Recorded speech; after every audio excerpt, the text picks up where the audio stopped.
നമസ്കാരം. മീനിങ് മീഡിയയുടെ മറ്റൊരു എപ്പിസോഡിലേക്ക് ഏവർക്കും സ്വാഗതം. നമ്മൾ ഇന്ന് ചർച്ച ചെയ്യാൻ പോകുന്ന വിഷയം, ഇന്നലെ നമ്മൾ ചർച്ച ചെയ്തു അറ്റൻഷൻ, അഫെക്ഷൻ. ഇന്ന് നമ്മൾ അപ്രീസിയേഷനാണ്. അഭിനന്ദനം എന്ന് പറയുന്ന സംഗതി ഇഷ്ടപ്പെടാത്തവരാരും തന്നെ ഇല്ല ഈ ലോകത്ത്. എല്ലാവർക്കും അഭിനന്ദിക്കാൻ ഭയങ്കര ഇഷ്ടമാണ്. അപ്പോൾ ഈ അഭിനന്ദനം നമുക്ക് കിട്ടണമെങ്കിൽ നമ്മൾ മറ്റുള്ളവർക്ക് അഭിനന്ദിക്കാൻ നമ്മൾക്ക് തയ്യാറാവണമെന്നില്ല. മറ്റുള്ളവരെ അഭിനന്ദിച്ചാൽ ഈ പ്രകൃതി നമ്മളെയും അഭിനന്ദിക്കുന്ന ആൾക്കാരെ കൊണ്ടുതരും.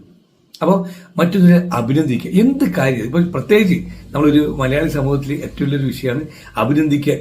കുറച്ചൊരു ബുദ്ധിമുട്ടാണ്, നല്ലത് പറയാൻ കുറച്ച് ബുദ്ധിമുട്ട് തന്നെയാണ്. അപ്പോൾ ആ ഒരു മനോഭാവം മാറി മറ്റുള്ളവർ എന്ത് ചെയ്താലും നല്ലതായിട്ടുണ്ട്, അടിപൊളിയായിട്ടുണ്ട്, നല്ല ഡ്രസ്സാണ്, അത് നല്ലതായിട്ടുണ്ട്, സൂപ്പറായിട്ടുണ്ട്, എന്ത് കാര്യം നല്ലത് ചെയ്യണം അല്ലെങ്കിൽ നല്ലത് പറയണം എന്നൊരു അവസ്ഥയിലെത്തണം. മറ്റുള്ളവരെ അഭിനന്ദിക്കുന്നവരായി നമ്മൾ മാറണം.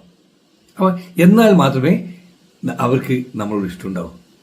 അപ്പോൾ മറ്റുള്ളവരെ അഭിനന്ദിക്കുക, എന്ത് ചെറിയ കാര്യമായിക്കോട്ടെ വലിയ കാര്യമായിക്കോട്ടെ, കൺഗ്രാജുലേഷൻ, സൂപ്പറായിട്ടുണ്ട്, അടിപൊളിയായിട്ടുണ്ട് എന്ന രീതിയിൽ നമ്മൾ പറയാൻ തയ്യാറാവണം.